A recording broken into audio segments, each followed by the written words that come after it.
अब क्या बताया है इस शब्द में, इस वाणी में? ये शब्द जो है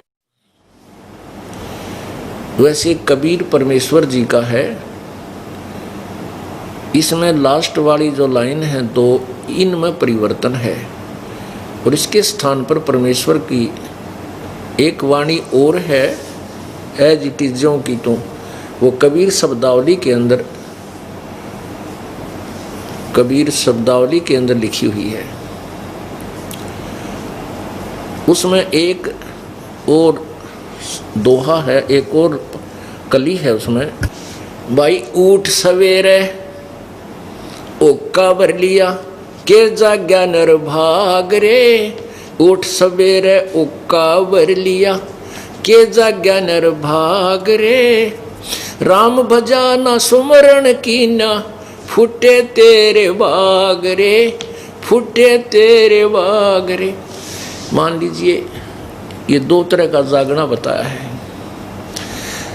एक तो सुबह उठते ही प्रभु को याद करे तो उस जागरण का लाभ होया। एक नो के उठते हुक्का ठोक लिया और गुर गुर फिर खूब फिर धूमा पूरे परिवार ने कमरे में ठोक दिया। बच्चे सो रहे हैं, पोते पोती बेटा बेटी या उनको भी पै दिया साथ में सोए हुओं को। तो फिर के जाग्या नर भाग रे, ईसा था पड़ा रहता पाछे उठ ले और बड़काते। तो जाग गए तो भगवान ने याद करे। दूसरा जागना ये है कि हम इस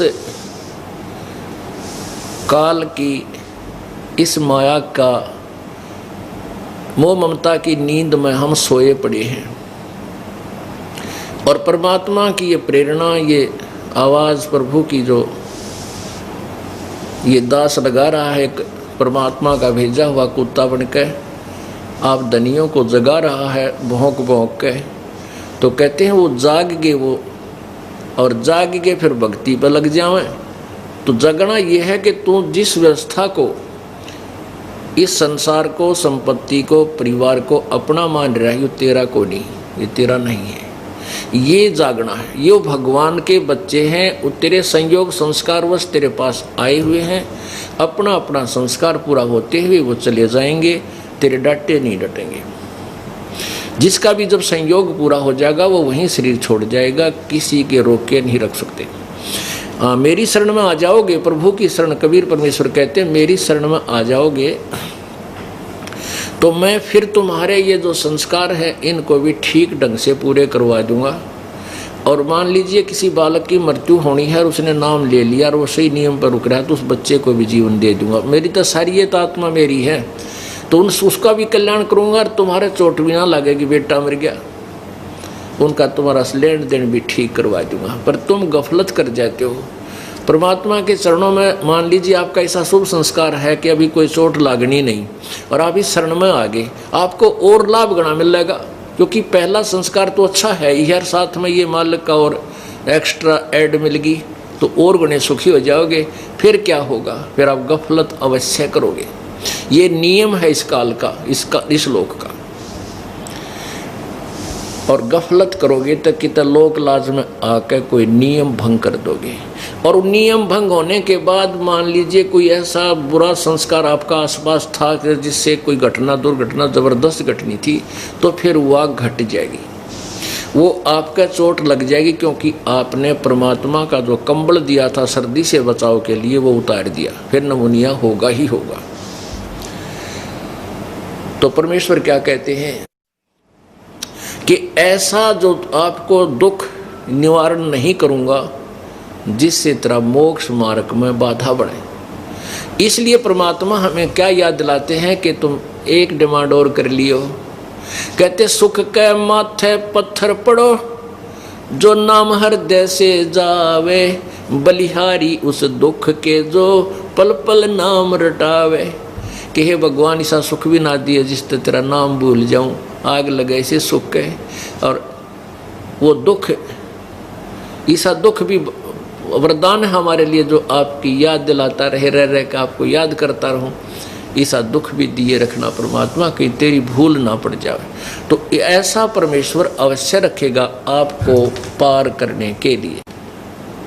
हमें बार बार क्या चेतावनी देते हैं परमात्मा, मन तो चल रे सुख के सागर, जहाँ शब्द सिंधु रत्नागर। मन तो चल रे सुख के सागर, जहाँ शब्द सिंधु रत्नागर। शब्द जैसे शब्द स्वरूपी राम अविनाशी परमेश्वर, शब्द कभी नष्ट नहीं होता। शब्द सिंधु, सिंधु माने वहाँ अविनाशी अमरत्व का सागर है। शब्द सिंधु रत्नागर, ओहो, रत्न मोक्ष रूपी रत्नों का आगार माने डिपो यानी खान है वो। तो क्या कहते हैं, मन चल रहे सुख के सागर, जहाँ शब्द सिंधु रत्नागर। अब सुख सागर किसे कहते हैं कि जहाँ दुख ना हो। जैसे सागर में, समुद्र में जहाँ तक देखा जल ही जल होता है, उसमें अन्य वस्तु नहीं होती है। तो इसी प्रकार सुख सागर का अर्थ है कि सतलोक वो स्थान है जहाँ दुख नहीं है।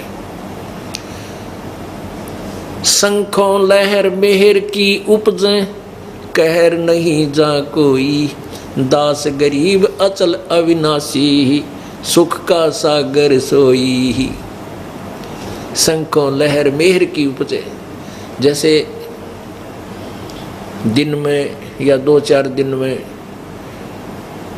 एक कुछ अक्षण ऐसे आते हैं, आत्मा इतनी आत्मविभोर हो जाता है ये प्राणी, और अंदर से एक इतनी अच्छी हिलोर सी उठती है कि दुश्मन भी दुश्मन नज़र नहीं आता है, सब अपने से नज़र आते हैं। उसके प्रति भी प्यार भर आता है, लेकिन वो होता है थोड़ी सी देर का। वो जो सुख है वो बिल्कुल न्यारा है। ना वो कितनी संतान उत्पत्ति, तो वो संतान प्राप्ति से हो सकता, ना चाहे करोड़ रुपये धन मिल जाए उससे भी वो सुख वैसा नहीं हो सकता।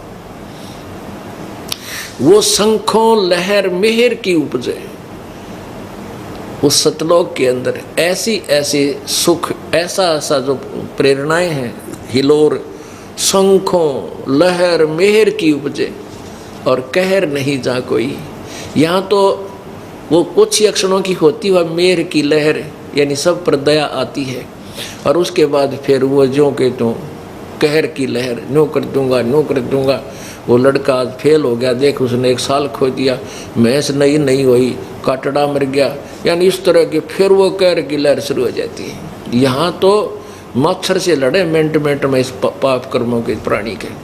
तो परमात्मा ही दया करेंगे, ये तत्व ज्ञान और अपनी सतभक्ति रूपी मच्छरदानी आपको देंगे, जिससे आपको आपके संकष्ट जो है नहीं आएंगे, आपको नहीं परेशान करेंगे पाप कर्म।